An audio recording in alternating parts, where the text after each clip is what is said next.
Après le choc et la douleur, le temps des regrets, interrogé par BFM TV sur la mort de Linda de Souza, le 28 décembre dernier, son agent Fabien Lecoeuvre a donné de plus amples explications sur les circonstances de ce décès inattendu.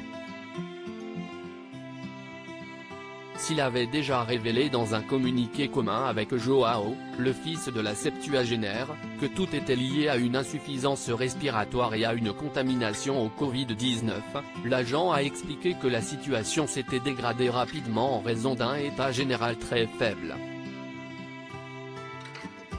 Elle avait été hospitalisée fin août, elle était déshydratée et anémiée, elle oubliait de manger, ne s'alimentait plus, elle avait perdu beaucoup de poids.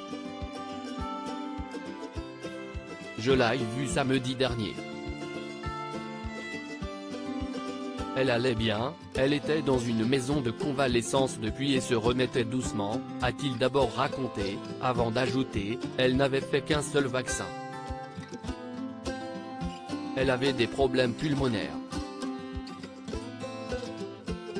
C'était une grosse fumeuse, elle consommait entre 2 et 3 paquets de cigarettes par jour. Un état déjà faible, qui avait causé sa réconciliation avec son fils ces derniers mois, mais auquel s'est finalement ajouté le Covid-19 dans les derniers jours de sa vie. Elle avait cette forme d'insuffisance respiratoire et elle a attrapé le Covid dans sa maison de retraite où elle était.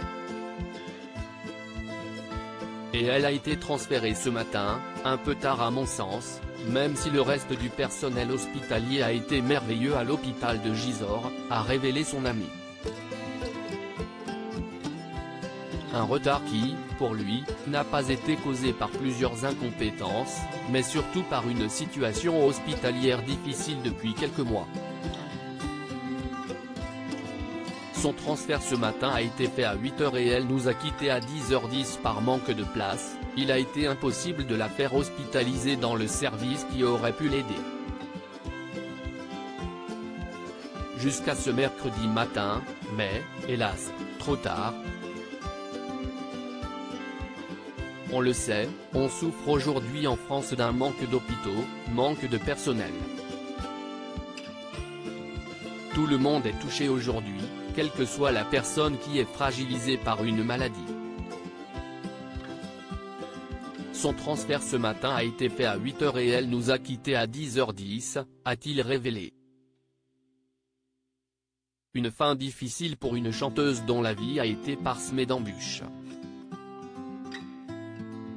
Après une enfance mal aimée, qui l'avait menée à une tentative de suicide à 16 ans, Linda de Souza avait fini par connaître le succès dans les années 80 avant de tout perdre, notamment après plusieurs arnaques financières.